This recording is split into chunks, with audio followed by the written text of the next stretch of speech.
What's going on, everyone? Hey, it's Justin here with the Real Keeper Home Team at eXp Realty. If you're new to our channel, we discuss all things real estate as it pertains to Jacksonville, Florida, as our team has over 40 plus years of experience. So in today's video, I'm going to be breaking down and going over the Jacksonville beaches and the Jacksonville South Side market update report for November of 2022. We've had a lot of changes in this past year and in the past couple months, so definitely stay tuned because when I come back, you're going to want to hear what I have to say.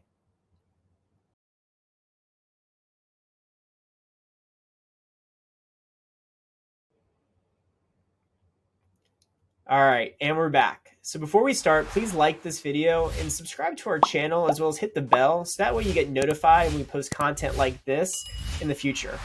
So as we start, as we go through the market report, first thing we're going to look at is we're going to look at the amount of actives on the market as we ended November and the amount of pendings we had in the market and how they play a role with each other. So we actually can see here that we had 201 sales pending as we left November, and we had 522 active homes that have not taken contracts yet. That left us with a pending ratio of 27.8%.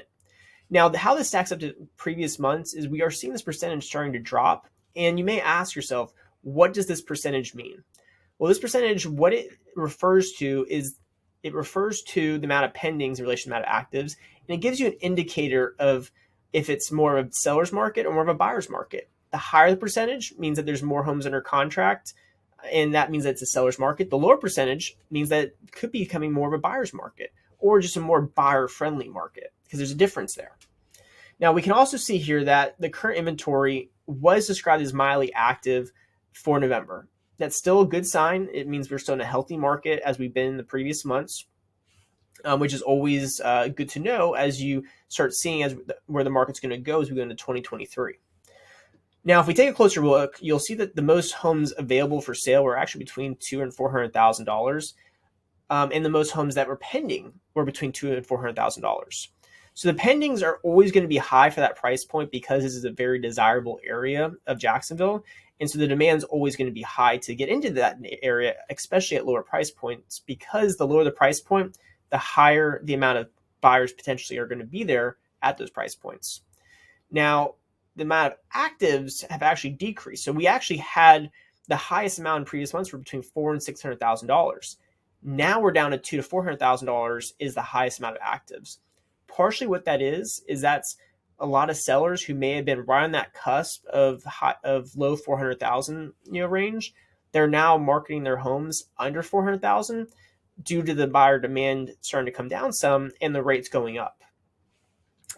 All that being said, we still had the median list price of the area was $539,000, not the median sale price, but the median list price, which is still in line with where we've been at the previous couple months, if you've seen my previous videos. Now, as we look at this graph, you're going to see here that our pending homes for sale are actually much less than our properties for sale. Hence, why our pending to list ratio is only 27.8%. Earlier this year, our pending homes for sale were actually very close in line with our active homes for sale, and our actives were actually much less than where they're coming in at currently. What that tells us is that we have more sellers on the market now than we did earlier this year, and less buyers because obviously there's less homes pending. As we continue to move forward, we did see that we had 1,064 homes that did sell in this area for the past 6 months. A little bit less than previous months' videos. Again, we've seen less homes pending the last couple months, which has led to less houses selling. But we did still see that the most homes that did sell were between $200,000 and $400,000. Again, very desirable price point in a very decided area. Always going to have very high demand, no matter what the market and market rates are and market conditions are. Now, we did see that we had 347 homes that failed to sell. So you may ask yourself, well, what does that really mean? Failed to sell. Well, at 347, that number is about double what it was a couple months ago. Partially, some of the reasons for that is you had some sellers who wanted to sell at the height of the market who didn't need to sell. Big difference there. Want and need are two different things. And so because they wanted to sell, they have now taken their home off the market in hopes to maybe relist next year, in hopes that it might become build more of a seller's market again, the way it was earlier this year. And you had some sellers who just, because they couldn't get the price they wanted, they're just not going to sell, not going to relist either. Now, all that being said, there's obviously other reasons homes don't sell. Sometimes the home was marketed poorly. Sometimes the condition of the home wasn't where it needed to be. Obviously, sometimes the seller had second thoughts. And so those are always things to kind of key into, because again, it's not always that a seller doesn't want to sell. Sometimes there's other reasons for why they didn't sell. So as we keep moving forward to the next page, you're going to see here, this is going to show us our days on market for homes that have sold versus homes that are for sale. So what you're going to see here is homes that have sold tend to have lower days on market. A lot of the reason for that is they may have been priced more appropriately. Maybe their condition was immaculate. Either way, they obviously sold at a good price and sold fairly quickly. And what we did see here is that the active homes that are still not sold, their days on market average is about 53 days on market. In relation to that, the homes that did sell had 24 days on the market, and they had an average sale price or medium sale price of $440,000.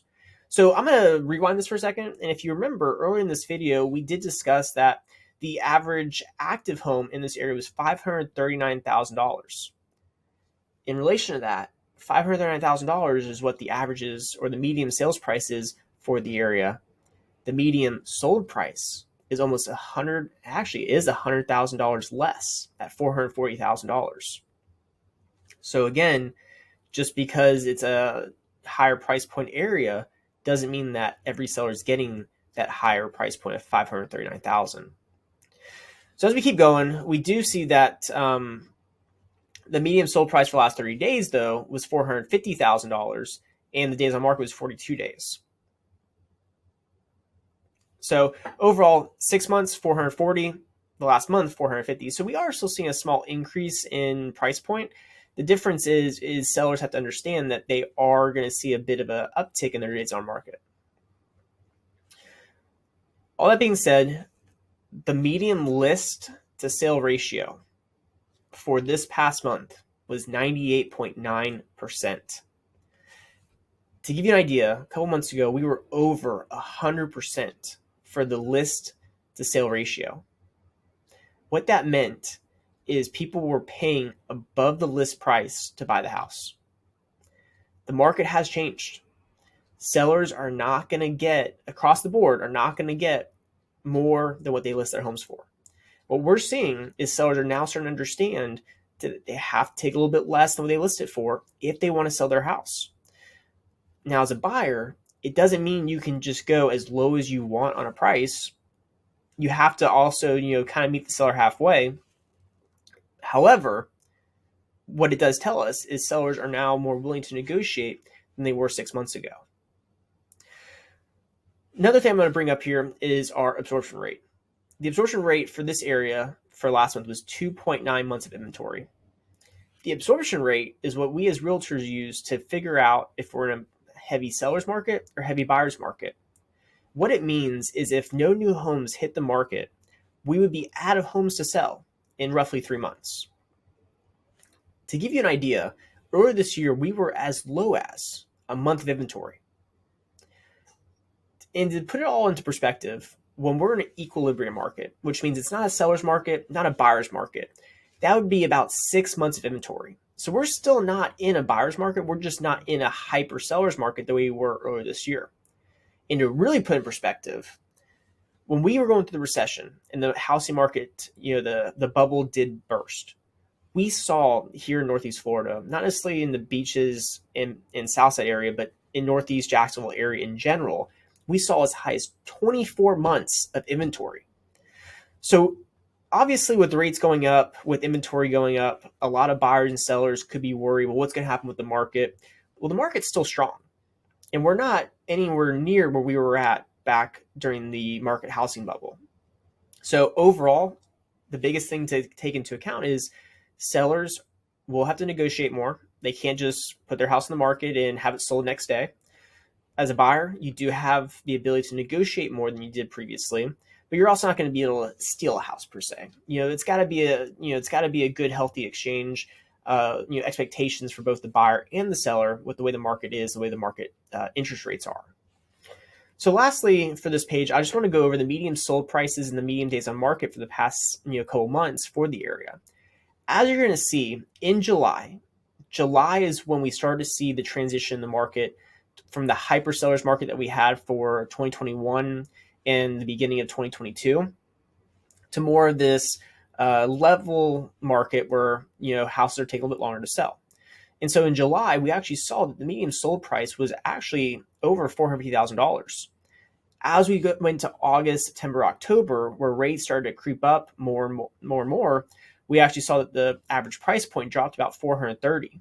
And in November, the month we just left, the month that we're doing this video on, we actually saw that the price dropped down to $420,000, which had a lot to do with the fact that in October, rates were at the highest they had ever been. Well, in the past couple of years, we were as high as somewhere in the 7% range, and so housing price in November, they saw a bit of a lower price point because the higher rates, sellers had to now take that into account with what they could sell their houses for.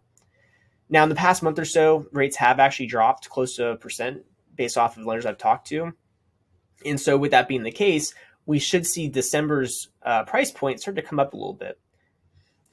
Now, as far as days on market, what we are also seeing is after July, where we had homes selling very quickly, we're now starting to see homes starting to stay in the market a little bit longer, and realistically, September, October, November, they actually got as high as 30, 35 days on the market. And with December's numbers still not complete, they're already looking a little bit higher. So we'll obviously monitor that in the next video for December.